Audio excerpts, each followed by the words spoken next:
I'm sharing my story and my experience with Rogers because of the impact it made on me and feeling like I'm making a difference in just sharing it.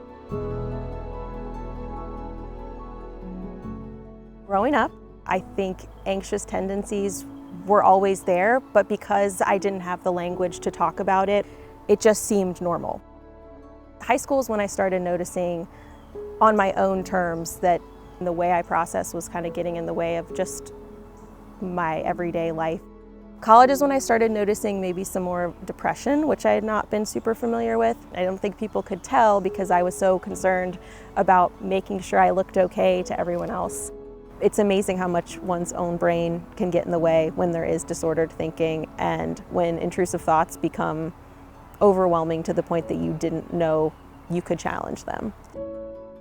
Once I graduated, I moved to Nashville, Tennessee, and throughout that time, the anxiety really kicked in and the depression really kicked in, feeling very alone, and I didn't understand really what to do with that.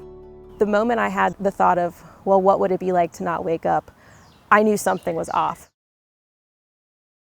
The psychiatric nurse practitioner that I was working with got to a point where she said, I'm starting to see what I think are tendencies of obsessive compulsive disorder, OCD, and if I were you, I would say maybe take a look at Rogers. And I looked at her and thought, A, why do you think I have OCD? That's the thing where people like organize stuff and they want to make sure everything's clean all the time, and that's not my thing. And lo and behold, I was just like many other folks in the world who really have a complete misunderstanding of what obsessive compulsive disorder is.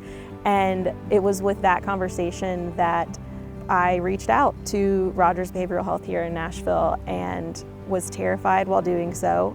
But I sat down with my husband and I made that call. And if I hadn't have made that call, I would be in such a different place. It was a turning point in that it ratcheted up the fear and anxiety, but also proved to be kind of what she needed. I started out in partial hospitalization virtually, and they weren't seeing the improvements that they would have hoped for, and they wanted me to think about potentially escalating treatment to the residential program in Oconomowoc, Wisconsin. To think about moving up in treatment rather than down was really daunting. When I just sat down and was honest with myself, it was pretty evident that this was the next needed step.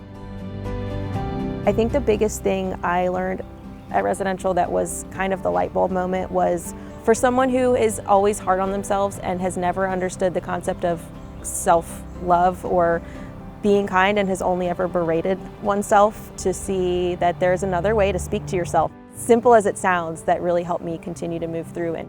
Looking your obsessions or your fears in the face and saying, okay, the only way to get past you is to sit with you and to hang out.